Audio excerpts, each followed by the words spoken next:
इस वीडियो में हम कवर करने जा रहे हैं RGPV M3 की यूनिट नंबर 2। तो इस वाले वीडियो में भी हम पिछले वीडियो की तरह सारे टॉपिक्स कवर करेंगे। और यूनिट 1 का वन शॉट मैंने ऑलरेडी अपलोड कर दिया है, तो तुम लोग चैनल में जाके चेक कर सकते हो। और मैं उसको कमेंट में भी पिन कर दूँगा उस वीडियो की लिंक, तो तुम वहाँ भी जाके देख सकते हो। तो देखो स्टार्ट करते हैं। इस वाली यूनिट 2 में हमारा सबसे पहला टॉपिक है न्यूमेरिकल डिफरेंशिएशन। और हाँ, ये मैंने एग्ज़ाम पॉइंट ऑफ व्यू से ही मैं ये सारे वन शॉट बना रहा हूँ, तो तुम इस पर डिपेंड हो सकते हो इस वन शॉट पे। ठीक है, तो हमारा सबसे पहला टॉपिक है न्यूमेरिकल डिफरेंशिएशन। तो ये देखो, इसमें भी हम पिछले वीडियो की तरह ही क्वेश्चन से ही समझेंगे, क्योंकि एट द एंड एग्ज़ाम में तुम्हें जाके क्वेश्चन ही सॉल्व करने हैं। और तुम्हारे पास इतना टाइम नहीं है कि तुम पूरा थ्योरी समझो, थ्योरी तो तुम लिखोगे नहीं क्वेश्चन में। तो हम थ्योरी को सीधा क्वेश्चन की मदद से ही समझेंगे कि ये होता क्या है। तो देखो, हमारा पहला टॉपिक है न्यूमेरिकल डिफरेंशिएशन। तो जो हमारे देखो नॉर्मल फंक्शन होते हैं, जैसे हमारे क्लास ट्वेल्थ में एक चैप्टर था डिफरेंशिएशन वाला, तो वहाँ पे हमारे पास फंक्शन होते थे। जैसे एक्स स्क्वायर माइनस फोर, तो उसको डिफरेंशिएट करते थे तो हमारा आंसर आता था 2x माइनस ज़ीरो, क्योंकि कांस्टेंट का डिफरेंशिएशन ज़ीरो होता है।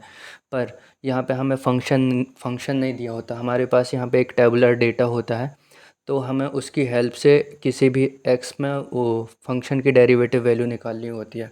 देखो यहाँ पे क्वेश्चन में क्या पूछा है, find the first derivative divide by d x at x is equals to one for the following data.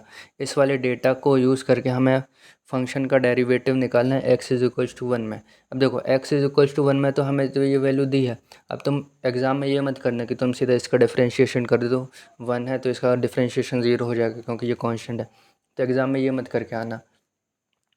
देखो, तो जैसे हमने पिछले वीडियो में देखा था कि इनको सॉल्व करने के लिए हमारे पास, जैसे यहाँ पे देखो वो यहाँ पे इक्वल इंटरवल है सबके बीच। तो हम पिछले वीडियो में देखा था कि तीन फार्मूलेस होते हैं हमारे, Newton forward difference, Newton backward difference.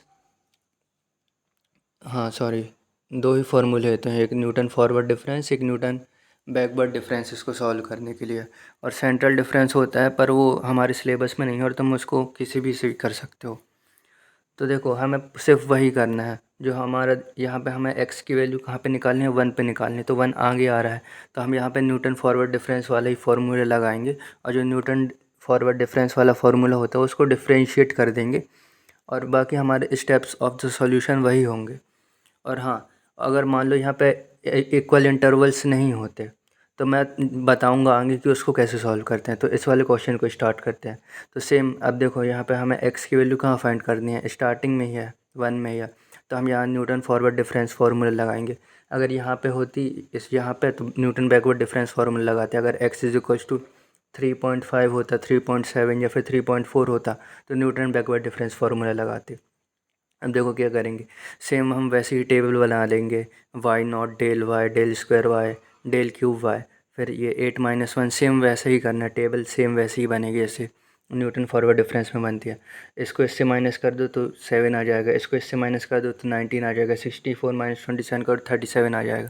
ऐसे ही करते जाना है जब तक हमें, यहाँ पे देखो यहाँ पे तीन वैल्यू आए, इनको माइनस करने के बाद हम जब तक करते जाना जब तक हमें लास्ट में से एक सिंगल वैल्यू ना बच जाए। तो 19 - 7 करा 12 आया, 37 - 19 करा 18 आया, 18 - 12 करा 6 आया। तो ये सेम वैसे ही करना है।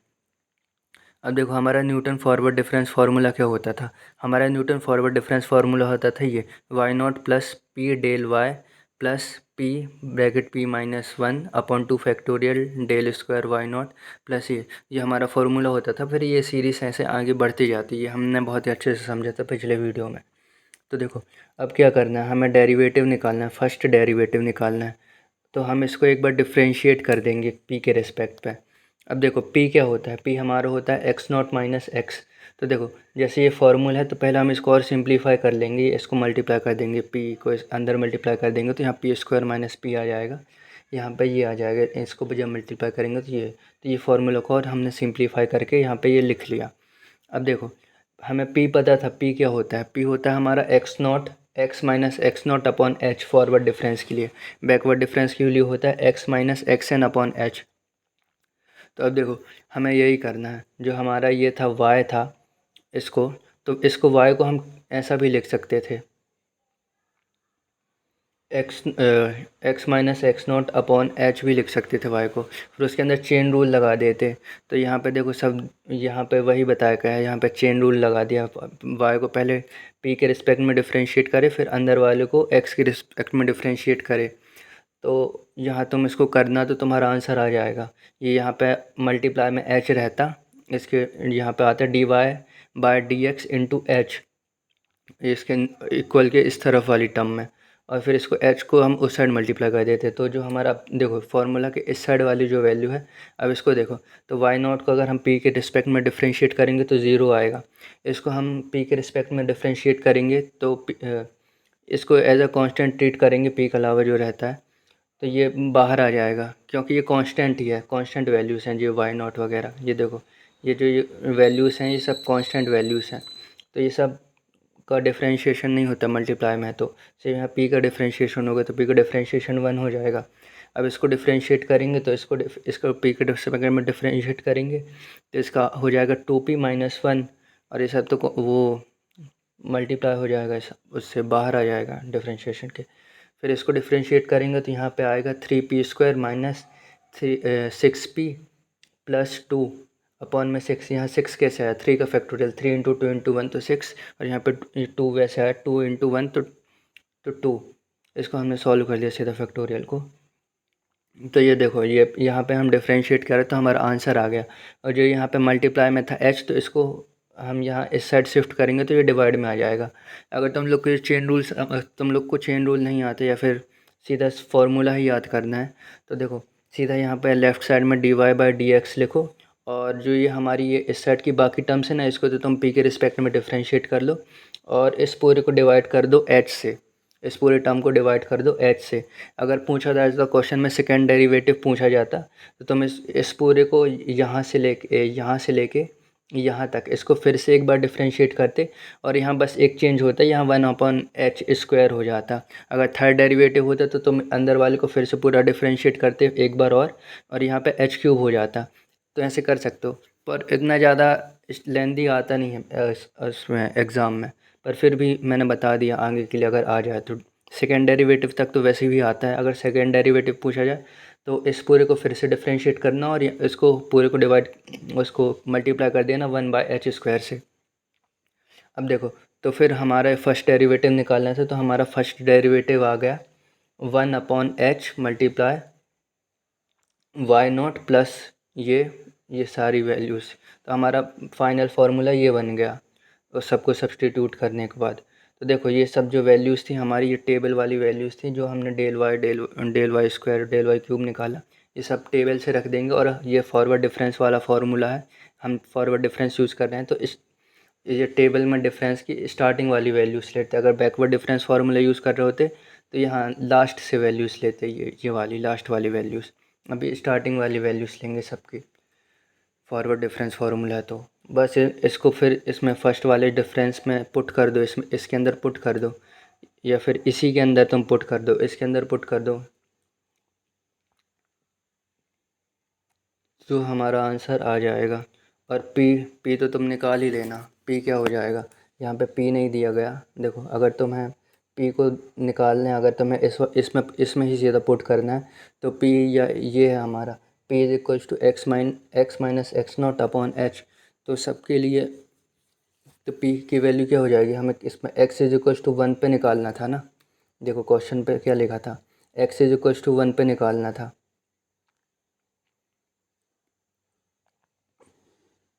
तो देखो p की वैल्यू हो जाएगी हमारी 0, क्योंकि 1 पे निकालना था, और हमारा x नॉट भी 1 है, तो 1 माइनस 1 अपॉन कॉमन सबके बीच में डिफरेंस कितना था 1 का, तो हमारे पास 0/1 आया, तो 0/1 0 ही हो गया। तो देखो हमने p को यहाँ पे 0 पुट कर दिया, ये देखो ये यहाँ पे दिया गया है x minus x naught is equals to 0 आया। तो ये हमने इस पर यहाँ p की वैल्यू पुट करी, फिर इसको सॉल्व किया तो हमारा फाइनल ये आ गया। और फिर इसमें आप सारी वैल्यू सब्सटीट्यूट कर दो, ये डेल वाई वाली। तो जब इन सबको सब्सटीट्यूट करेंगे तो हमारा फाइनल आंसर आ जाएगा डी वाई डी एक्स, मतलब फर्स्ट डेरिवेटिव में आ जाएगा हमारा answer 3, x is equals to 1 पे। तो ऐसे सॉल्व करते हैं इसको। अगर मान लो अगर तुम्हारे पास क्वेश्चन होता कि यहाँ पर अनइक्वल इंटरवल होते तो तुम यहाँ पे न्यूटन डिवाइडेड डिफरेंस फार्मूला लगाते, और न्यूटन डिवाइडेड डिफरेंस फार्मूले में तुम एक्स को एक्स ही रखते, जो हमारा ये टर्म होती ना एक्स को एक्स ही रखते, फिर उसको तुम सीधा फार्मूला में पुट कर देते, जो न्यूटन डिवाइडेड डिफरेंस वाला फार्मूला होता है उसको तुम सीधा फार्मूले पे ही पुट कर देते। तो फिर वहाँ तुम पी को रिप्लेस कर देते किसको, वहाँ पे फिर तुम्हारा फाइनल वैल्यू आंसर में आता कहाँ गया, हाँ देखो, तो फिर वहाँ पे हम x को सीधा x ही लेते, मतलब कि उसको चेंज नहीं करते पहले। जैसे मान लो x इज इक्वल टू 2 में निकालना होता तो उसको हम पहले ही 2 नहीं ले लेते, उसको x ही लेते। फिर देखो तो फिर यहाँ आता x माइनस एक्स नॉट, तो यहाँ पे आता x माइनस 1 अपॉन एच उसका पूरा। तो यहाँ पे हम इसको मल्टीप्लाई इस साइड शिफ्ट कर देते,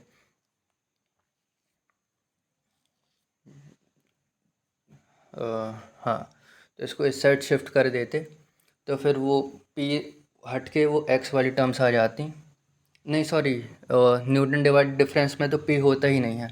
हाँ, न्यूटन डिवाइड डिफरेंस में इंटरवल सेम नहीं होते ना, तो मेरे भी दिमाग से निकल गया था।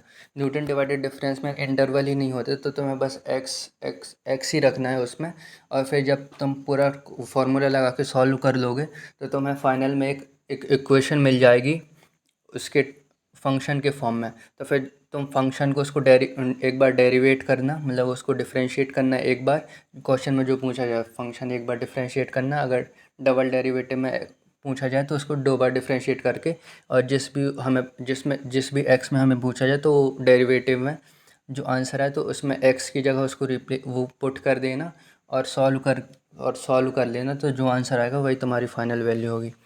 तो ये था हमारा न्यूटन न्यूमेरिकल डिफरेंशिएशन। तो बस यही है, इक्वल एंड इक्वल इसमें दो दो इंटरवल होते हैं। तो आई होप तुम्हें समझ में आएगा होगा। ये वाला थोड़ा सा टफ होता है, बाकी इसमें सब सेम है, इसमें बस थोड़ा सा ये इसमें बस ध्यान देना है, जो हमारा ये डिफरेंशिएट करते हैं ना, तुम बस इसको ये ध्यान रख लो कि जो ये होता है फॉर्मूले में, तो हम इसको p के रिस्पेक्ट में डिफरेंशिएट कर दो, इसको dy/dx ही लिख दो, और इस पूरे को जब डिफरेंशिएट करोगे तो उस पूरे को 1/s से मल्टीप्लाई कर दो, अगर पहला डिफरेंस पूछ रहा है, अगर दूसरा पूछ रहा है तो 1/h इसको ऐसे डिफरेंशिएट कर दो, और इसको एक बार और डिफरेंशिएट कर लेना, तो तुम्हारा डबल डिफरेंस वाला फार्मूला तैयार हो जाएगा। बाकी सॉल्व तो हमें बस वैसे ही सेम ही करना है। और बाकी अगर अनइक्वल इंटरवल के लिए आए तो तुम एक्स ही मानना, और उसमें फिर पूरा फंक्शन निकाल लेना फार्मूले में पुट करके, फिर उस फंक्शन को डेरिवेटिव वो कर देना, डिफरेंशिएट कर देना, और उसमें वैल्यू पुट कर देना जिस भी एक्स में पूछा जाए। तो यही था हमारा न्यूमेरिकल डिफरेंशिएशन। अब इसके बाद हम अपना अगला टॉपिक देखेंगे। अब हमारा अगला टॉपिक है न्यूमेरिकल इंटीग्रेशन। जैसे हमने डिफरेंशिएशन देखा, अब उसी तरह हमारा इंटीग्रेशन भी आता है। तो न्यूमेरिकल जो इंटीग्रेशन होता है उसको सॉल्व करने के 3 वेज होते हैं। तो उनमें से पहला वे है ट्रेपेजॉइडल रूल। तो अब इसको भी क्वेश्चन की मदद से समझते हैं कि ये होता क्या है। तो देखो, evaluate the following integral using the trapezoidal rule with n is equals to 4 intervals. तो हमें देखो ये एक इंटीग्रेशन दिया गया है 0 से 1 पे, और इसमें फंक्शन क्या है 1/1 प्लस एक्स डी एक्स। तो अब हमें इसको सॉल्व करने किसकी मदद से, ट्रेपेजॉइडल रूल की वजह से मदद से, और n की वैल्यू हमें 4 दी गई है, तो n क्या होता है हम आगे सॉल्यूशन में देखेंगे। तो देखो इसमें सबसे पहला स्टेप होता है कि लिमिट्स a और b और इंटरवल नोट करेंगे, फिर स्टेप साइज h निकालेंगे। तो देखो हमारे पास a और b क्या होता है, a होती है हमारी यहाँ लोअर इंटीग्रेशन की लोअर बाउंड, और b होता है हमारा इंटीग्रेशन का अपर बाउंड। तो a की वैल्यू हो गई 0, b की वैल्यू हो गई 1, और n हमें क्या दिया है 4 दिया है। तो इससे h निकाल लेंगे। अब h क्या होता है, h होता है हमारा b minus a upon a। तो जब इस पर हम सारी वैल्यूज़ पुट करेंगे, ये सारी वैल्यूज़ इसके अंदर पुट करेंगे, तो हमारा आंसर आएगा 0.25। मतलब टोटल हमारा जो ग्राफ होगा, इंटीग्रेशन में हम क्या करते हैं, एक ग्राफ को एरिया, एक जो ग्राफ होता है उसको उसको कुछ पार्ट्स में डिवाइड करके, छोटे छोटे पार्ट्स में डिवाइड करके उसको एरिया निकालते हैं। तो बस वही करना है। तो हमें कितने के इंटरवल में डिवाइड करना है, मतलब हर इंटरवल के बीच में कितना डिफरेंस होना चाहिए, ये वो आया है एच। तो एच आया है हमारा 0.25। तो अब देखो तो हमें कहाँ से लेना है, 0 से लेके 1 तक जाना है और सबके बीच का डिफरेंस हमें रखना है 1.25। तो देखो हमारा सबसे पहला होगा ज़ीरो, उसके बाद सबसे पहला मतलब x0 होगा हमारा 0, फिर x1, तो फिर ऐसे करते जाएंगे।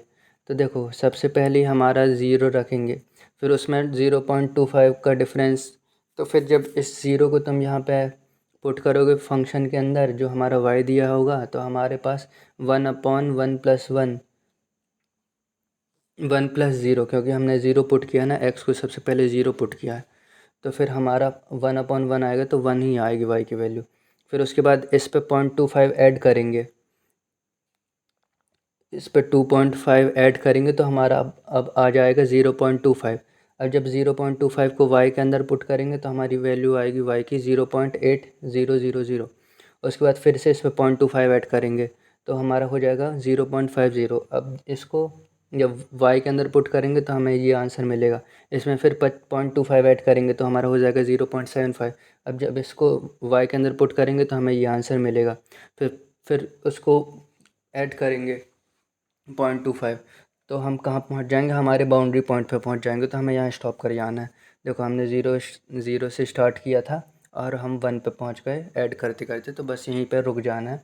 और जब 1 को तुम y के अंदर रखोगे तो हमारा आंसर 0.5000 आएगा। अब देखो ट्रेपेजॉइडल फार्मूला, यही मेन फार्मूला होता है। हम जो रूल्स पढ़ेंगे ना इंटीग्रेशन के, तो उसमें 3 फार्मूलेस होते हैं, ट्रेपेजॉइडल, सिम्पसन्स 1/3 और सिम्पसन्स 3/8। ये 3 फार्मूले होते हैं। तो तीनों में सबका मेन इंपॉर्टेंट फार्मूला ही होता है और ये टेबल होती है। टेबल तो बस तुम्हें कुछ नहीं करना, इसको जो भी हमारा ये इंटरवल आएगा इसमें आगे बढ़ते जाना है ऐड कर करके।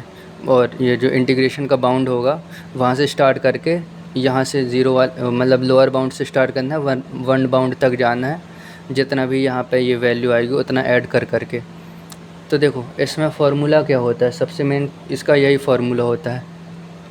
तो देखो h/2, h हमने ये निकाला था h, तो h/2 और फिर होल मल्टीप्लाई में पहली और लास्ट टर्म, जो फर्स्ट और लास्ट टर्म होगी इस ये वाली y वाली जो हमने ये टेबल पे निकाली y की। देखो यहाँ पे फर्स्ट टर्म ये है और लास्ट टर्म ये है। और अगर और भी यहाँ पे और भी वैल्यूज आती तो उसकी वो करते। तो देखो ये हो गई हमारी y0, y1, y2, y3, y4। तो देखो y0 + y4 मतलब y की फ़र्स्ट टर्म और y की लास्ट टर्म, इन दोनों को सबसे पहले ऐड करेंगे, फिर प्लस करेंगे और फिर बाकी जितनी भी टर्म्स बची, जैसे कि ये दोनों टर्म्स हमने फार्मूला में ले ली, ये वाली और ये लास्ट वाली। फिर उसके बाद बाकी जितनी भी ये बीच की टर्म्स बचेंगी उनको ऐड करेंगे और सबको 2 से मल्टीप्लाई कर देंगे। तो ये होता है इस फार्मूले को याद करने का तरीका। सबसे पहले फर्स्ट और लास्ट टर्म को सेपरेट ऐड कर लो और फिर बाकी टर्म्स को सेपरेट ऐड करके उसको 2 से मल्टीप्लाई कर दो और फिर सभी को जोड़ दो और आगे सबसे आगे क्या रहेगा, और इस पूरे को h/2 से मल्टीप्लाई कर दो। तो ये है हमारा ट्रेपेजॉइडल रूल। तो बस यही करना है। अब देखो हमारा h आया था 0.25 और ये नीचे 2, ये तो फार्मूला पे ही 2 है। और अब इसको देखो फर्स्ट और लास्ट टर्म क्या थी, देखो हमारी y0 वाली टर्म थी 1.1 थी और हमारी सबसे लास्ट वाली टर्म थी 0.5। तो इन दोनों को हमने साथ में लिया और फिर प्लस, और ये जो बाकी के बीच की जितनी भी टर्म्स आए तो उन सबको हमने ऐड किया और 2 से मल्टीप्लाई कर दिया। तो देखो जब इसको पूरे को सॉल्व करेंगे तो हमारा फाइनल आंसर आ जाएगा 0.6970। तो ये आ गया हमारा फाइनल आंसर, यही था हमारा सॉल्यूशन इस चीज़ का। और एक बार तो यहाँ पे हमारा ट्रेपेजॉइडल रूल ख़त्म होता है। और एक और बात, न्यूमेरिकल इंटीग्रेशन का तुम्हारे पास कोई सा भी क्वेश्चन आए, अगर तुम्हें वहाँ पे मेंशन नहीं किया है कि किस वाले रूल से सॉल्व करना है, तो तुम ट्रेपेजॉइडल से ही सॉल्व करना है, क्योंकि इसमें ज़्यादा फार्मूला कॉम्प्लिकेटेड नहीं है। बस इस फार्मूला में क्या है, h/2 से ओवरऑल सबको मल्टीप्लाई करना है, फर्स्ट और लास्ट वाली टर्म को ऐड करना है सेपरेटली, और जितनी भी बचे उन सबको ऐड करके 2 से मल्टीप्लाई कर देना, फिर सबको ऐड कर देना और जो आंसर आएगा उसको h/2 से मल्टीप्लाई कर देना। बस यही होता है। तो यही था हमारा ट्रेपेज़ोइडल रूल। अब हम आगे देखेंगे सिम्पसन्स रूल।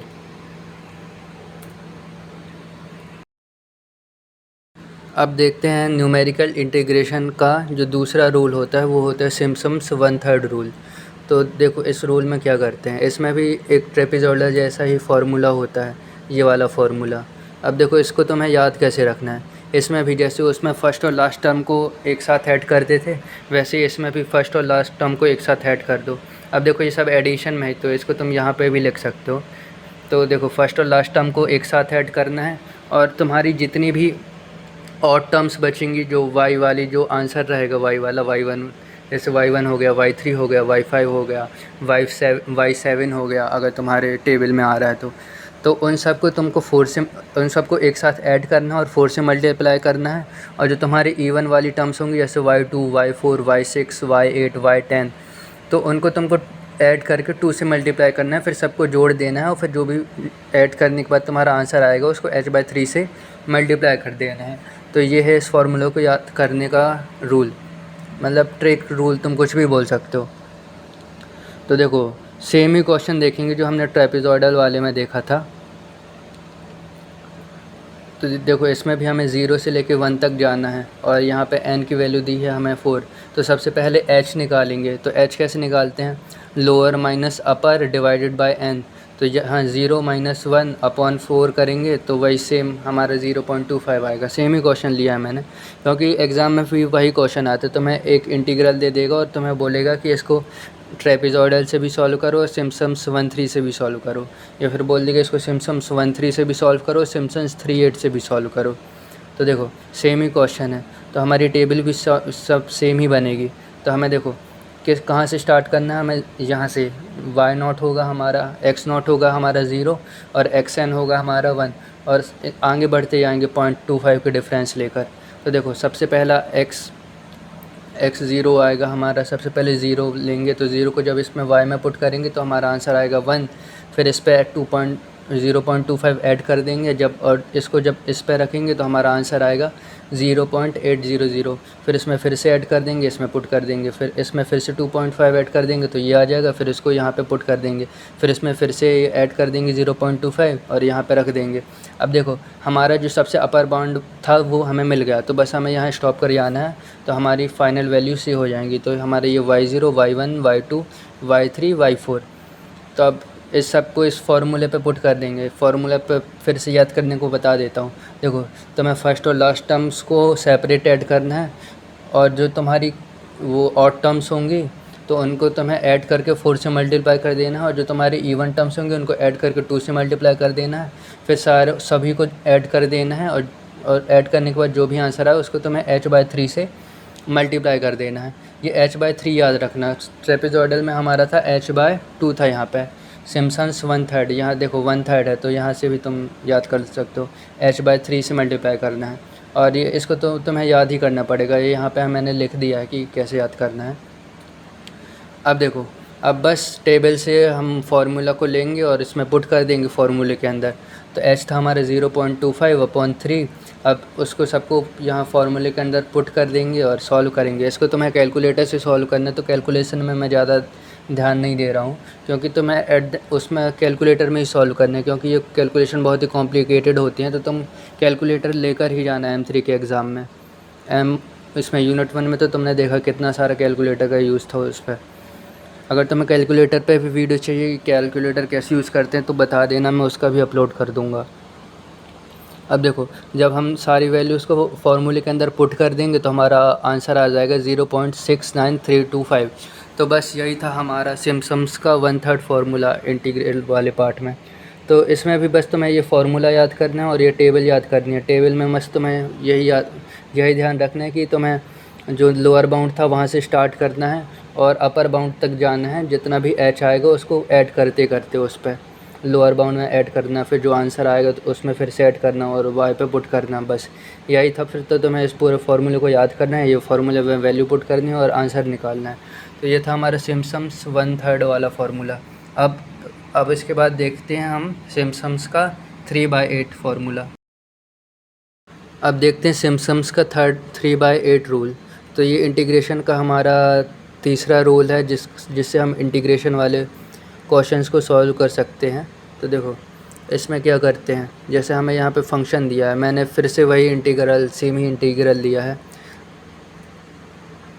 पर यहाँ हमें n=6 कर दिया मैंने, क्योंकि इसमें इस वाले फार्मूला में कुछ चीज़ें याद रखनी होती है तो मैं बताऊंगा तुम्हें वहाँ पे। तो देखो क्वेश्चन देखो, evaluate the following integral using the Simpson's 3/8 rule, take n=6। ठीक है, तो ये हमारा 0 से लेके हमें यहाँ पे 3 तक जाना है और हमें ये दिया है क्वेश्चन। तो क्वेश्चन पे भी चेंज है, वहाँ पे हमारा 0 से 1 तक जाना था, यहाँ पे लिमिट में चेंज है, बाकी क्वेश्चन वही सेम है। तो ये एक तरीके से तुम्हारे लिए नया ही क्वेश्चन है। अब देखो सिम्पसन्स का 3/8 क्या है, तो a की वैल्यू हमारी 0 हो गई लोअर बाउंड, b की वैल्यू हमारी 3 हो गई अपर बाउंड, और n हमें क्वेश्चन पे ही दिया होगा तो n हो गया हमारा 6। अब यहाँ पे h हम फाइंड करेंगे तो h होता है b-a/n, तो यहाँ पे 3 - 0/6 करेंगे तो हमारा आंसर आएगा 0.5। तो हमें देखो अब 0 टेबल बनाना है, तो हमारी सबसे x0 की वैल्यू 0 रहेगी, फिर 0 को हम y वाले फंक्शन में पुट करेंगे तो y0 की वैल्यू हमारी आ जाएगी, फिर इस पे 0 पे हम 0.5 प्लस करेंगे, फिर 0.5 आ जाएगा, तो फिर 0.5 पे हम फिर से 0.5 प्लस करेंगे। ऐसे प्लस करते करते हम वहाँ तक जाना है जब तक हमारी x की वैल्यू 3 ना आ जाए। तो देखो सबसे पहले x0 हम 0 लेंगे, तो x0 को जब उसमें जो हमारा वो था ये वाला फंक्शन था इसके अंदर जब हम पुट करेंगे तो हमारा आंसर आएगा 1। फिर इसमें 0.5 ऐड कर देंगे, और जब 0.5 को एट 0 पे जब 0.5 ऐड करेंगे तो 0.5 ही आएगा। तो 0.5 को जब हम y के अंदर पुट करेंगे तो हमारा आंसर आएगा 0.667। फिर 0.5 में हम फिर से 0.5 ऐड कर देंगे तो हमारा 1 आ जाएगा, 1 को फिर से फंक्शन के अंदर रख देंगे, फिर इसमें फिर से 0.5 ऐड करेंगे, इसको फंक्शन के अंदर पुट कर देंगे, फिर इसमें हम फिर से 0.5 ऐड करेंगे तो हमारा 2 आ जाएगा, फिर 2 को हम उसके अंदर y के अंदर पुट कर देंगे x=2, फिर इसमें फिर से 0.5 ऐड करेंगे, फिर इसमें पुट कर देंगे, फिर इसमें फिर से 0.5 ऐड करेंगे और y के अंदर पुट कर देंगे। अब देखो यहाँ पे हम लोअर लिमिट से स्टार्ट किया था, हमारी यहाँ पे अपर लिमिट आ गई, तो हमें यहाँ स्टॉप कर जाना है। और हमें y की वैल्यूज़ कहाँ से मिली, हमें y की वैल्यू टोटल मिली y0 y1 y2 y3 y4 y5 y6। ठीक है, ये देखो यहाँ पे मैंने ये लिखा है। अब देखो फार्मूला, अब मेन होता है हमें फार्मूला, यहाँ पे सिम्पसन 3/8 का फार्मूला। तो बस वहाँ पे जो सिम्पसन्स 1/3 फार्मूले पे यहाँ पे हम 1/3 h से मल्टीप्लाई करते थे, अब यहाँ पे 3/8 h से मल्टीप्लाई करेंगे। ट्रेपेजॉइडल में h/2 से करते थे, तो देखो यहाँ पे इससे मल्टीप्लाई करेंगे। अब इसको फार्मूले को याद कैसे रखना है, तो वही सबसे पहला फर्स्ट और लास्ट टर्म को ऐड करेंगे, फर्स्ट और लास्ट टर्म को हमने ऐड किया, अब इसको भूल जाओ। अब उसके बाद जो हमारी 3 के मल्टीपल्स वाली टर्म्स होंगी तो उनको हम अलग से ऐड करेंगे। तो इसमें हमारी 3 की मल्टीपल वाली टर्म्स क्या क्या थी, एक तो थी y3 और एक थी y6। पर देखो यहाँ पे हमने सिर्फ y3 लिया क्योंकि y6 हमारी लास्ट टर्म थी, तो वो हमें यहाँ पे आ गई। सबसे पहले लास्ट टर्म को प्रेफरेंस देना, फिर उसके बाद देखना है 3 के मल्टीपल्स। अब मान के चलो यहाँ पे टोटल y 9 तक आया होता, तो हमारी फ़र्स्ट और y मान लो हमारा 9 तक आया होता, तो हमारी फ़र्स्ट टर्म वहाँ हो जाती y0 + y9, और यहाँ पे हो जाता y3 + y6। तो दो y वाली मल्टीपल्स आ जाते, तो इन दोनों को अलग से ऐड करते और 2 से मल्टीप्लाई कर देते, और फिर बाकी जितनी भी बच गई y वाली वैल्यूज़ उनको हम 3 से मल्टीप्लाई कर देते। ये देखो यहाँ पे ये लिखा है। तो ऐसे ही इसको इस वाले फार्मूले को याद करते हैं, फर्स्ट प्लस लास्ट, और जो 3 के मल्टीपल हैं उसको ऐड करो और 2 से मल्टीप्लाई कर दो, और बाकी जितने बच गए उसको 3 से मल्टीप्लाई कर दो, और बाकी सबको ऐड कर लो, और जो आंसर है उसको 3h/8 से मल्टीप्लाई कर दो। तो बस यही था। देखो अब इसको तुम अलग अलग भी सॉल्व कर दो, तुम्हें कन्फ्यूज़न नहीं होगी। तो फर्स्ट और लास्ट टर्म ऐड करने पे हमारा आंसर आया ये, और फिर बाकी जो टर्म्स थी तो उनको ऐड करने पर आंसर आया हमारा 1, और जो 3 के मल्टीपल्स वाली टर्म्स थी तो एक ही टर्म थी, तो वो आई हमारी 0.400। अब इन सबको ऐड कर लो, तो देखो जो हमारा 3 का मल्टीपल वाली का सम था उसको हम 2 से मल्टीप्लाई कर दिए, और बाकी जितने रेस्ट वाली टर्म्स थी जो 3 के मल्टीपल नहीं थे और फर्स्ट और लास्ट टर्म नहीं थी उनको हमने 3 से मल्टीप्लाई कर दिया, और इस सब को हमने किससे इस पूरे आंसर को हम किससे मल्टीप्लाई कर देंगे 3h/8 से। h की वैल्यू थी हमारी 0.5, तो इसको सॉल्व करेंगे तो हमारा अप्रॉक्सीमेट आंसर आएगा 1.389। तो ये सॉल्व हो गया ये वाला क्वेश्चन भी सिम्पसन्स 3/8 वाले रूल से। तो ये था हमारे सिम्पसन्स का 3/8 वाला रूल। तो बस ये जो तीनों रूल्स थे इंटीग्रेशन वाले, इनमें मेन हमें फार्मूलास ही याद करने हैं और टेबल याद करनी है, और थोड़ा h वाला ध्यान रखना है कि हमें लोअर लिमिट से अपर लिमिट तक जाना है वो डिफरेंस को ऐड करते हुए। और बाद में ये जो फार्मूलास में ये जो टर्म्स थी तो उनको याद रखना है कि कैसे ये फार्मूला याद रखना है। तो यही था हमारा सिम्पसन्स का 3/8 वाला फार्मूला। अब देखते हैं हमारे आगे वाले टॉपिक्स। अब अगला टॉपिक है हमारा गॉस एलिमिनेशन मेथड। तो आगे के हमारे जो अब टॉपिक्स आएंगे तो वो हम मैट्रिक्स सॉल्व करेंगे, मतलब उसमें मैट्रिक्स का रहेगा कि मैट्रिक्स की अप्रॉक्सीमेट एक्स वाई, जो ये लीनियर इक्वेशन होती है ना हमारी साइमल्टेनियस लीनियर इक्वेशन, तो फिर इनको हम मैट्रिक्स की मदद से सॉल्व करेंगे, इनका आंसर निकालेंगे, एक्स वाई जेड इनकी वैल्यू निकालेंगे। तो देखो, तो सबसे पहला मेथड है हमारा गॉस एलिमिनेशन मेथड। तो इस मेथड में हम क्या करते हैं, जो हमारी ये इक्वेशन होती हैं तो हम इसको मैट्रिक्स के फॉर्म में ब्रेक कर लेते हैं। तो देखो, जो ये एक्स वाई जेड प्लस 6 है, इन सब को हम, तो ये हमारी पहली रो हो जाएगी, फिर ये दूसरी रो हो जाएगी और फिर ये तीसरी रो हो जाएगी, ये पूरा मैट्रिक्स की। तो देखो क्या करते हैं, तो हम बस यहाँ जो एक्स के इनके जो कोफिशिएंट्स होते हैं उनको हम एक मैट्रिक्स के अंदर लिख लेते हैं, जो हमने पढ़ा था ना M1 में ऑगमेंटेड मैट्रिक्स। तो बस वही करना है। यहाँ पे ये थोड़ा ये छोटा है, पर ये यहाँ पे ये पूरी मैट्रिक्स है, ये और ये पूरी एक मैट्रिक्स है। तो इनमें हमने कोफिशिएंट रख लिए सबके और ऑगमेंटेड मैट्रिक्स बनाई जो किसके A/B के फॉर्म में होती है।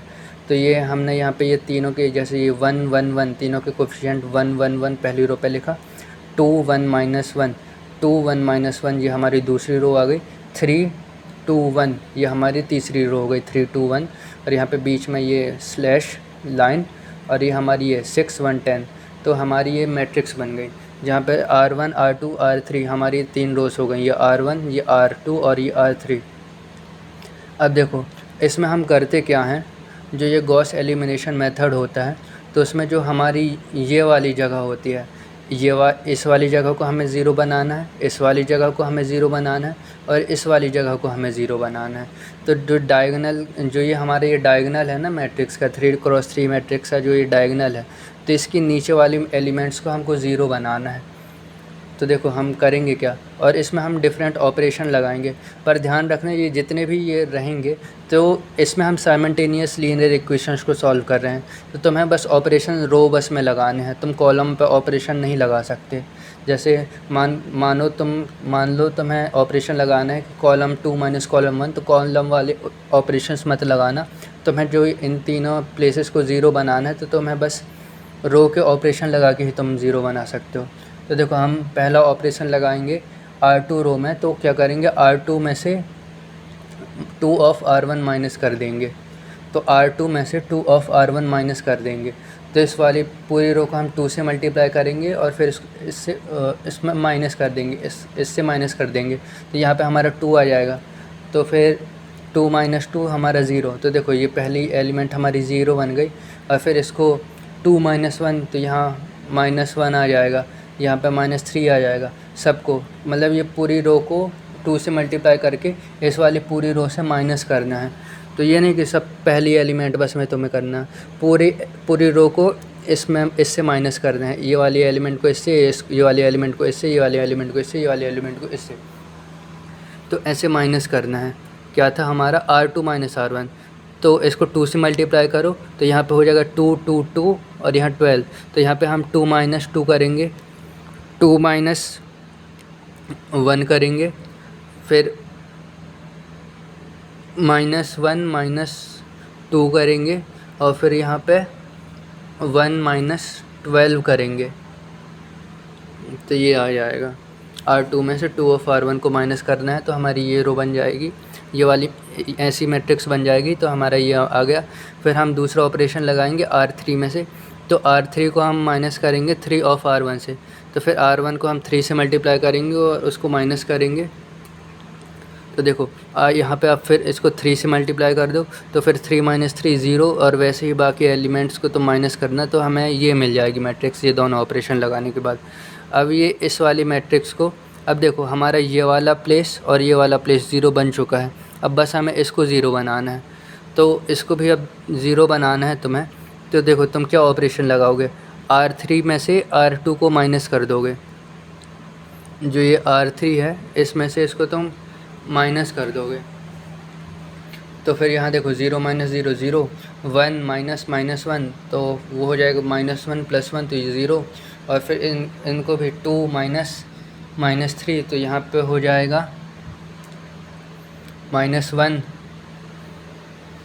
क्योंकि -2 + 3 तो -1, -8 + 11 तो 8 9 10 11, तो यहाँ पे 3 आ जाएगा, तो ये आ गया 3। तो अब देखो हमारी ये वाला वैल्यू, ये वाली वैल्यू, ये वाली वैल्यू मैट्रिक्स के अंदर हमारी 0 0 0 बन गई।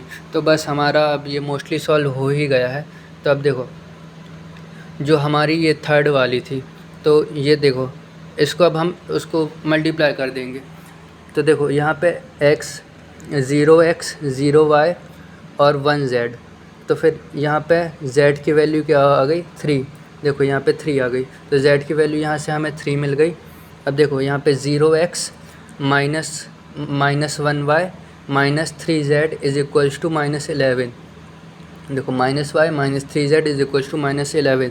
तो जब z की वैल्यू यहाँ पे तुम पुट करोगे तो ये यहाँ से सब इसको सॉल्व करने के बाद y की वैल्यू मिलेगी 2, तो y की वैल्यू भी मिल गई हमें 2। अब देखो इस वाले पहली रो से यहाँ पे 1 है, तो 1x + 1y + 1z is equals to 6।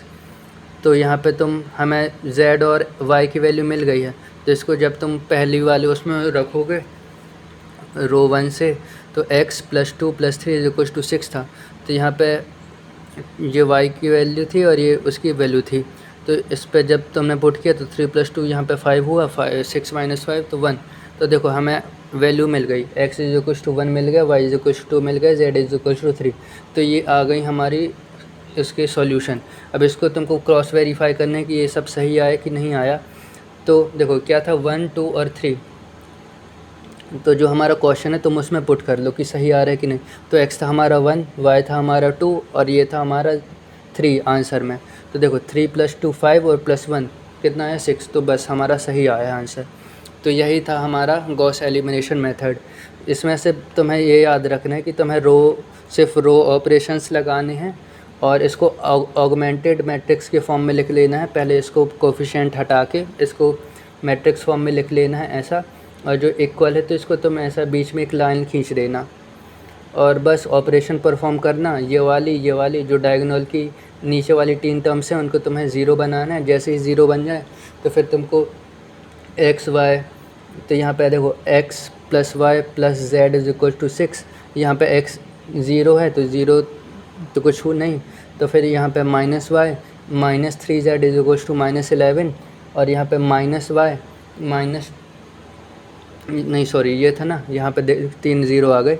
तो यहाँ पे देखो x + y + z is equal to 6, -y - 3z is equal to -11, z is equal to 3। तो बस इन 3 इक्वेशन आ गई, 3 वेरिएबल हैं। अब इनको सॉल्व करके x y z निकाल सकते हैं, तो बस हमारा फाइनल आंसर आ गया। तो यही तुम्हें याद रखना था कि इसमें बस मेन इंपॉर्टेंट पॉइंट ये है कि हमें इनको ज़ीरो बनाना है, बस हमारा आंसर आ गया। तो ये था हमारा गॉस एलिमिनेशन मेथड। अब देखते हैं अगला मेथड। अब देखते हैं हमारा next topics Gauss Jordan method. तो इसमें भी हमें साइमल्टेनियस इक्वेशन को सॉल्व करना है अलग मेथड की मदद से, जो है गॉस जॉर्डन मेथड। अब ये गॉस जॉर्डन मेथड जो होता है ये हमारा जो एलिमिनेशन मेथड है ना उसका एक और एडवांस वर्जन है। उसमें हमें सिर्फ जो हमारा ये डायगोनल होता था, जो ये हमारा डायगोनल होता था, हमें उसकी ये नीचे वाली एलिमेंट्स ही ज़ीरो बनानी होती थी। हमें फ़र्क नहीं पड़ता था यहाँ पे क्या है, यहाँ पे क्या है, यहाँ पे क्या है। पर हमारा जो ये गॉस जॉर्डन मेथड होता है, हमें इस पूरे डायगोनल को 1 बनाना पड़ता है। यहाँ पे पूरा डायगोनल को 1 बनाना पड़ेगा, और यहाँ पे डायगोनल के ऊपर वाली सारी वैल्यूज़ ज़ीरो, डायगोनल के नीचे वाली सारी वैल्यूज़ ज़ीरो। तो हमें यहाँ पे डबल मेथड डबल मेहनत करनी पड़ेगी, डबल ऑपरेशंस परफॉर्म करने पड़ेंगे मैट्रिक्स में, अपना ज़्यादा दिमाग यूज़ करना पड़ेगा। तो देखो हमारा क्वेश्चन है, ये क्वेश्चन है, तो अब इसको भी ऑगमेंटेड मैट्रिक्स फॉर्म में कन्वर्ट कर लो। तो यहाँ पे ये सब एक्स वाई जेड के जो कोफिशिएंट हो उसको मैट्रिक्स फॉर्म में लिख दो, इक्वल को ये यहाँ पे बीच में लाइन खींच दो और इनको एक पहली दूसरी तीसरी रो में ये एलिमेंट्स को पुट कर दो। तो हमारी जो ऑगमेंटेड मैट्रिक्स बनेगी, ये यहाँ पे भी ये छोटा सा ये नहीं है मैट्रिक्स, ये पूरा इतना साइन है, यहाँ से लेके यहाँ और यहाँ से लेके यहाँ, ये पूरा मैट्रिक्स के अंदर ही हैं सारी एलिमेंट्स। इस पे ज़्यादा फोकस मत करना, यहाँ पे फोकस करो मेन सॉल्यूशन के अंदर। तो अब देखो हमें जो ये इनमें तो हमें ध्यान नहीं देना, जो हमारा ये वाली वैल्यूज़ है ना इक्वल के बाद वाली, इनमें तो हमें बस रो ऑपरेशन लगानी है, ये अपने आप चेंज होती ही रहेंगी। जैसे हम यहाँ पे इक्वेशन जब यहाँ पे हम 1 1 1 बनाएंगे और यहाँ पे डायगोनल के ऊपर वाली एलिमेंट्स ज़ीरो करेंगे, नीचे वाले एलिमेंट्स ज़ीरो करने के लिए जो हम ऑपरेशन लगाएंगे तो वो ऑपरेशन इनमें भी लगेंगे, क्योंकि ये भी मैट्रिक्स का ही हिस्सा है। तो ये तो अपने आप चेंज होती रहेंगी, इनको हमें कुछ नहीं चेंज करना, हमें बस ये तीन रोस और 3 कॉलम्स ही में ध्यान रखना है। तो देखो अब बस हमें पता है हमें क्या करना है। तो हमें ये पूरे डायगोनल को हमें 1 बनाना है और उसके नीचे वाली एलिमेंट्स और उसकी ऊपर वाली एलिमेंट्स सबको 0 बनाना है। तो देखो हमने यहाँ पे ऑपरेशन लगाया R2 में, तो क्या किया, R2 में से हमने 2R1 माइनस करा और R3 में से R3 में ऑपरेशन लगाया, जिसमें क्या किया, R3 में से R1 को माइनस करा। तो जब ये वाली ऑपरेशन लगाएंगे तो हमारे पास ये डेटा आ जाएगा, ये वाली मैट्रिक्स मिल जाएगी। अब फिर अगले ऑपरेशन क्या है, R3 में से हमने R2 को माइनस कर दिया। तो जब हमने R3 में से R2 को माइनस करा तो देखो यहाँ पे हमें ये दिखने लगा, यहाँ पे हमें 3 ज़ीरोस मिल गए। अब हमें ऊपर 3 ज़ीरोस बनाने हैं और ये डायगोनल को 1 1 बनाना है। फिर देखो R2 में हमने क्या किया, R2 में हम R2 को -3 से डिवाइड कर दिया। तो जब ये हम -3 से डिवाइड करेंगे तो यहाँ पे 1 आ जाएगा, यहाँ पे 1/3 आ जाएगा, -1/3। और किससे डिवाइड करना था, -3 से, तो ये इसको भी डिवाइड करेंगे -3 से, तो यहाँ पे 3 आ जाएगा। ये देखो यहाँ पे ये 3 आ गया। और फिर वैसे ही R3 में भी करेंगे, R3 को हम किससे 3 से डिवाइड कर देंगे। तो R3 में ये 0 डिवाइड होगा 3 से तो 0 ही रहेगा, ये भी 0 रहेगा। ये 3 से डिवाइड होगा तो ये 1 आ जाएगा। तो देखो हमें ये डायगोनल पूरा 1 मिल गया। अब बस हमें ये 3 एलिमेंट्स को 0 बनाना है। और यहाँ पे क्या था, 9 था ना, तो 9 को भी 3 से हम डिवाइड करेंगे तो यहाँ पे ये हमारा ये 3 आ गया। अब फिर से ये वाली ऑपरेशन लगाए, R1 में ऑपरेशन लगाई, R1 माइनस R3, और R2 में ऑपरेशन लगाई, R2 में से 1/3 R3 को माइनस करना है। तो ये ऑपरेशन लगाई तो हमारी मैट्रिक्स फाइनल इस फॉर्म में आ जाएगी। यहाँ पे सारे डायगोनल 1 होंगे और डायगोनल के नीचे वाली एलिमेंट्स 0, डायगोनल के ऊपर वाली एलिमेंट्स 0। तो देखो गॉस एलिमिनेशन में तो बस हमें ये इन 3 बस को ही 0 बनाना था, हमें इस डायगोनल से फ़र्क नहीं पड़ रहा था कि डायगोनल में क्या है, 1 है, 2 है, 3 है, उसमें कुछ फ़र्क ही नहीं पड़ रहा था। तो गॉस एलिमिनेशन तुम ये भगवान से बोलो कि एग्ज़ाम में गॉस एलिमिनेशन मेथड है, क्योंकि इस मेथड में तुम्हें बहुत दिमाग लगाना पड़ेगा, इसमें तुम कॉलम ऑपरेशन भी यूज़ नहीं कर सकते हो। तो मैं वहाँ पे खुद ही दिमाग लगा कि ये सब बनाना पड़ेगा, इस फॉर्म में मैट्रिक्स को लाना पड़ेगा। तो देखो अब यहाँ पे सीधे यहाँ पे ये दोनों 0 हैं, मतलब y और z दोनों 0 हैं, तो x, तो x की वैल्यू आ गई 1, y की वैल्यू आ गई 2, z की वैल्यू आ गई 3। तो ये हमें वैल्यूज़ मिल गई, x की 1, y की 2, z की 3। तो ये था हमारा गॉस जॉर्डन मेथड। तो ये थोड़ा लेंदी और थोड़ा टाइम कंज्यूमिंग मेथड बन जाता है, इसमें तुम्हें ज़्यादा दिमाग लगाना पड़ेगा। तो बाकी ओवरऑल इसके स्टेप्स यही होते हैं। मेन इसमें क्या करना है, तुम्हें इस डायगोनल को, जो ये वाला डायगोनल है, इसको तुम्हें सब में 1 लाना है और डायगोनल के ऊपर वाली 0, नीचे वाली 0 ऑपरेशंस लगा के बनाने हैं और फिर फाइनल आंसर में ये इसको इक्वेट कर देना है x, y और z की वैल्यूज़, तो तुम्हें आंसर मिल जाएगा। तो ये था हमारा गॉस जॉर्डन मेथड। अब हम देखते हैं इसके आगे वाला और टॉपिक्स, इसके और आगे वाले मेथड, एक जैकोबी मेथड देखते हैं अब इसके बाद। अब देखते हैं हम गॉस साइडल मेथड। तो ये वाला मेथड भी सेम है, पर जो हमारे पिछले मेथड से, जैसे हमारा गॉस एलिमिनेशन और गॉस जॉर्डन मेथड हो गए, तो वो हमें एग्जैक्ट वैल्यू देते थे एक्स वाई और जेड की। पर ये जो हमारा गॉस साइडल मेथड है, इसमें हमें आइट्रेशन परफॉर्म करने पड़ेंगे, जैसे हम यूनिट 1 में परफॉर्म करते थे न्यूटन रैप्सन मेथड और बाइसेक्शन और रेगुलर फाल्सी, इन सब मेथड्स के जैसे हमें इसमें भी अब आइट्रेशंस परफॉर्म करने पड़ेंगे। ये हमें एग्जैक्ट वैल्यू नहीं देता, हमें ये टेंडिंग वैल्यूज़ देता है। तो देखो हमारा क्वेश्चन है, हमें ये वाली सिस्टम ऑफ लीनियर इक्वेशन को गॉस साइडल मेथड से सॉल्व करना है। तो गॉस साइडल मेथड में अब देखो क्वेश्चन में तुम्हें यहाँ गॉस साइडल मेथड दिया है, पर अगर मान कर चलो तुम्हें क्वेश्चन में गॉस साइडल मेथड दिया ही नहीं, इसमें तुम्हें ये दिया है और बोला है कि इसको सॉल्व करो किसी मेथड से। तो देखो, तो तुम्हें सबसे पहले चेक करना पड़ेगा जो ये डायगोनल एलिमेंट्स होंगे ना, जैसे ये डायगोनल एलिमेंट्स यहाँ पे 5, 8 और 4 है। तो जैसे ये 5, तो फिर इसका सम जो ये बाकी की 2 एलिमेंट्स हैं तो उससे ज़्यादा होना चाहिए। जैसे ये यहाँ पे -1 और 1, तो इनका सम कितना है, 0 आया, तो 5 बड़ा है 0 से, ठीक है। अब रो 2 में चेक करो, इसमें ये है डायगोनल एलिमेंट, तो इसका इन दोनों से ज़्यादा होना चाहिए सम। तो 2 + -1, तो इसका आंसर आएगा 1, 1 बड़ा है 8 से, तो ठीक है, ये भी फुलफ़िल कर दिया कंडीशन। 4, अब यहाँ पे 1 और -1 तो 0, तो 4 बड़ा है 0 से, तो सब में कंडीशन फुलफ़िल हो गई। तो हाँ, यहाँ पे हम गॉस साइडल मेथड यूज़ कर सकते हैं। ये देखो, अब गॉस साइडल के कुछ फार्मूलेस होते हैं, जैसे बाइसेक्शन में मिड टर्म फार्मूला था, मिड टर्म में फिर मिड टर्म फार्मूले के बाद आइट्रेशन हमारी रिपीट होती थी। न्यूटन रैप्सन में फार्मूला था, वो फार्मूला में आइट्रेशन रिपीट होती थी। रेगुलर फाल्सी में हमारे पास एक फार्मूला था, उसमें आइट्रेशन रिपीट होती थी। उसी तरह हमारे पास एक्स, वाई और जेड, यहाँ तीनों के हमारे पास फार्मूले होते हैं। तो जो हमारा एक्स वाला फार्मूला होता है वो होता है 10 + y - z मल्टीप्लाई इनका सम इसका आंसर मल्टीप्लाई बाय 1/5। y में होता है 1/8 whole multiply by 11 - 2x + z, और z का होता है 1/4 3 + x - y। तो इसको तुम्हें याद ही करने पड़ेंगे ये फार्मूले, ये फार्मूला तुम्हें याद ही करना पड़ेगा, क्योंकि आइट्रेशन इन्हीं फार्मूला पे परफॉर्म होगी। तो देखो, सबसे पहले हम करते क्या हैं, सबसे पहले आइट्रेशन के लिए हम y को और z को दोनों को 0 मान लेते हैं। y को और z को हम दोनों को 0 मान लिए, तो x1 हम फाइंड करेंगे। तो x1 क्या आ जाएगा, हम x के अंदर वैल्यू पुट करेंगे। तो हमने सबसे पहले आइट्रेशन के लिए क्या, y और z को 0 माना था, तो यहाँ पे 0 - 0 0 और 5 2 = 10, तो x1 की वैल्यू आ जाएगी हमारी 2। x1 की वैल्यू हमारी 2 आ गई। अब y1 निकालने के लिए क्या करेंगे, y1 के लिए देखो x चाहिए हमें और z चाहिए, तो x की वैल्यू तो आ गई हमारे पास 2, पर z नहीं है, तो अभी z को हम 0 मान लेंगे। पहले x के लिए हमको उसको 0 मानना है, y z दोनों को 0 मानना है, फिर जब y1 निकालेंगे तो उसके लिए हमें z को 0 मानना है। तो जब y वाले फार्मूले पे पुट करेंगे सारी वैल्यूज़ को, तो हमें y1 मिल जाएगा 0.875।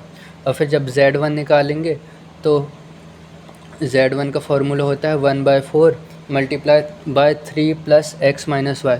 तो हमें x1 भी मिल गया, y1 भी मिल गया, तो उन दोनों वैल्यूज़ को पुट कर देंगे z1 के लिए। तो जब हम पुट करेंगे तो हमें z1 की वैल्यू मिल जाएगी 1.31। तो हमें x1, y1, z1 मिल गया। अब हम x2 निकालेंगे। तो x2 के लिए जो हमारे ये फार्मूला है, तो फार्मूला पे हम यहाँ y1 पुट करेंगे, यहाँ पे z1 पुट करेंगे, जो हमारे पहली वाले आइट्रेशन से वैल्यू आई थी। तो x2 के लिए हमने यहाँ पे पुट कर दी उन दोनों की वैल्यूज़, तो फिर हमारा x2 की वैल्यू आ गई है 1.968। अब y2 निकालेंगे, तो जो हमारा x2 की वैल्यू आई, तो अब इसको हम y वाले फार्मूला में पुट कर देंगे, और जो z होगा तो हम z को वो वाला पुट करेंगे, z1 वाला पुट करेंगे, क्योंकि हमारे पास अभी z2 की वैल्यू नहीं आई y2 में पुट करने के लिए, तो हम पहला वाला पुट करेंगे। फिर तो आंसर आया हमारा y2 का 1.011। अब z2 में हम दोनों पुट कर देंगे, जो हमारा y2 और x2 था, तो उसको हम फार्मूला में पुट करेंगे z वाले, तो हमारा z2 की वैल्यू मिल जाएगी 0.989। तो अब देखो हमारी सारी आइट्रेशन की वैल्यू लगभग हमारा x कितना आया था 1.968, तो ये लगभग हमारा 2 की तरफ टेंड कर रहा है। तो हम बोल सकते हैं x इज इक्वल टू 2 होगा। y देखो y हमारा कहाँ पे टेंड कर रहा है, y हमारा 1.011 मतलब 1 ही है हमारा y, तो y की वैल्यू 1 होगी। और z की वैल्यू ये देखो 1 की तरफ टेंड कर रही है, तो z इज इक्वल टू 1। जो हमारे पिछले 2 मेथड से तो वो हमें एग्जैक्ट वैल्यूज़ दे देते थे, पर जो ये हमारा जो साइडल वाला मेथड है ये हमें आइट्रेशन करके सॉल्व करना पड़ता है। अगर क्वेश्चन में दिया होता कि अप टू 3 आइट्रेशन सॉल्व करना है, 4 आइट्रेशन सॉल्व करना है, तो जैसे हमने ये दूसरी आइट्रेशन की, अब वैसे तीसरी आइट्रेशन करते, तो जो x था तो हम उसमें z2 और y2 की वैल्यू पुट करते तो हमारा x3 मिल जाता।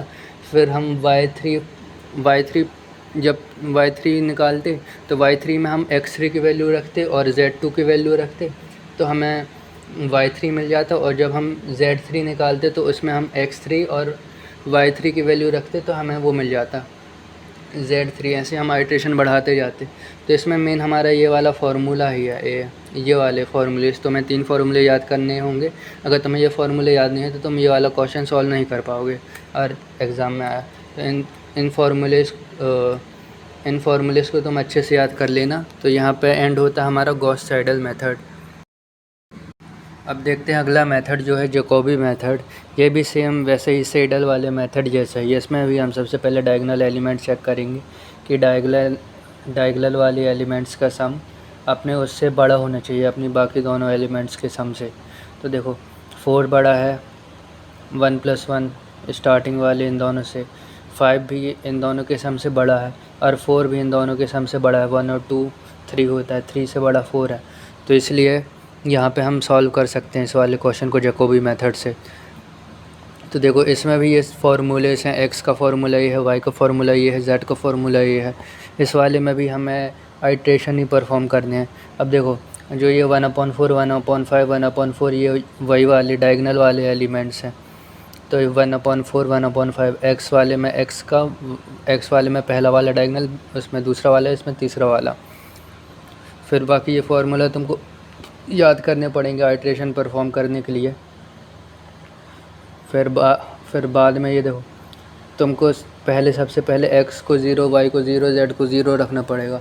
वहाँ पे तो फार्मूला अलग था, तो पहले हमें x की वैल्यू पहले ही आइट्रेशन में मिल जाती थी, सिर्फ y और z को 0 रखना पड़ता था। पर यहाँ हमें तीनों चीज़ को 0 रखना पड़ेगा। तो तीनों को 0 रखेंगे तो फिर फार्मूला में सबको पुट करेंगे तो x1 की वैल्यू हमारी आ जाएगी 0.5, y1 की वैल्यू आ जाएगी -1.2 और z1 की वैल्यू आ जाएगी हमारी -1। अब जो ये वैल्यूज़ आई इनको फिर से x2 के लिए फिर से फार्मूले में पुट कर देंगे।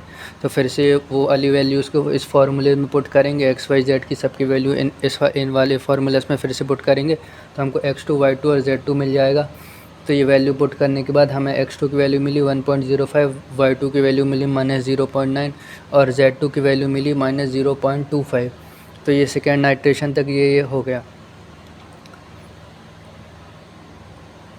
तो ये 2 आइट्रेशन तक हमने सॉल्व कर दिया। अगर क्वेश्चन में 3 आइट्रेशन तक दिया है तो इन वाली इक्वेशन को फिर से उसमें ये वाले फार्मूले में पुट कर दो तो हमें x3 y3 z3 मिल जाएगा। अगर चौथे आइट्रेशन करनी है तो जो x3 y3 z3 की वैल्यू है उसको फिर से पुट कर दो तो हम इन वाले फार्मूलास में तो तुमको x4 y4 z4 मिल जाएगा। ऐसे हम पुट करते जाएंगे जब तक हमें क्वेश्चन में बोला नहीं जाएगा कि हमें कहाँ तक परफॉर्म करना है, या फिर हम मैक्स टू मैक्स 3 या 4 आइट्रेशन तक करके स्टॉप कर सकते हैं अगर क्वेश्चन में नहीं दिया गया होगा। तो ये था हमारा जैकोबी मेथड। इसमें भी ये फार्मूला ही इम्पॉर्टेंट है और बाकी ये याद रखना कि सबसे पहले हमें तीनों को ही 0 पुट कर देना है सबसे x1 y1 z1 के लिए। फिर जो आंसर आएगा तो उसमें पुट करते आना है। ये जैकोबी मेथड और इजी है वो सीडल वाले मेथड से। तो ये था हमारा जैकोबी मेथड। आई होप तुम्हें समझ में आया होगा। अब देखते हैं हमारा सबसे लास्ट टॉपिक इस वाली यूनिट का जो है क्राउड्स मेथड। तो इसमें भी कुछ स्टेप्स होते हैं तो उसे तुम्हें फॉलो करना पड़ता है। तो देखो हमारे पास ये क्वेश्चन दिया है, इसको हमें क्राउड्स मेथड से सॉल्व करना है। तो देखो सबसे पहले स्टेप क्या होगा, इन वाली इक्वेशन को हम ax = b के फॉर्म में लिखेंगे। a हमारी मेन मैट्रिक्स है। तो देखो a जो हमारी मेन मैट्रिक्स के एलिमेंट हैं जो ये था 2 2 3 पहली रो आएगी 2 2 और -2, दूसरी रो 3 4 जैसा हमने पिछले क्वेश्चन में किया था। तो ए हमारी अलग हो जाएगी और बी ये वाले जो इक्वल के बाद वाले एलिमेंट्स थे, तो बी वाली मैट्रिक्स में हम वो लिख देंगे। तो ये वो हो गई। और अब हमें मैट्रिक्स ए को दो पार्ट्स में तोड़ना है, लोअर एंड अपर, यानी A is equals to L U. अब जो हमारी ए मैट्रिक्स है, हमको इसको A is equals to L U के फॉर्म में तोड़ना है। तो देखो क्राउड्स मेथड का कॉन्सेप्ट क्या होता है, एल मैट्रिक्स में सिर्फ नीचे वाले एलिमेंट्स होते हैं, यू मैट्रिक्स में ऊपर वाले एलिमेंट्स होते हैं और इसका डायगोनल हमेशा 1 1 1 होता है। तो देखो जो ये एल वाली मैट्रिक्स है, तो इसका डायगोनल देखो हमेशा 1 1 1 रहेगा।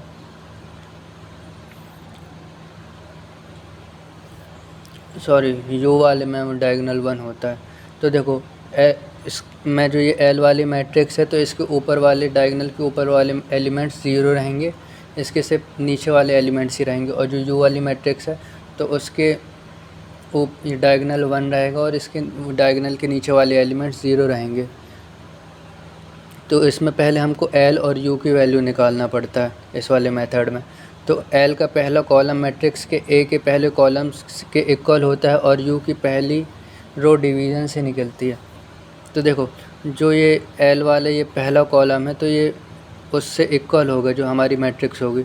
तो ये 2 के प्लेस में क्या है, L1 है, तो L11 की वैल्यू हो गई 2, L21 की वैल्यू हो गई 3, दूसरी रो पहला कॉलम, और तीसरी रो और पहले कॉलम की वैल्यू हो गई 1, L31 की वैल्यू हो गई 1।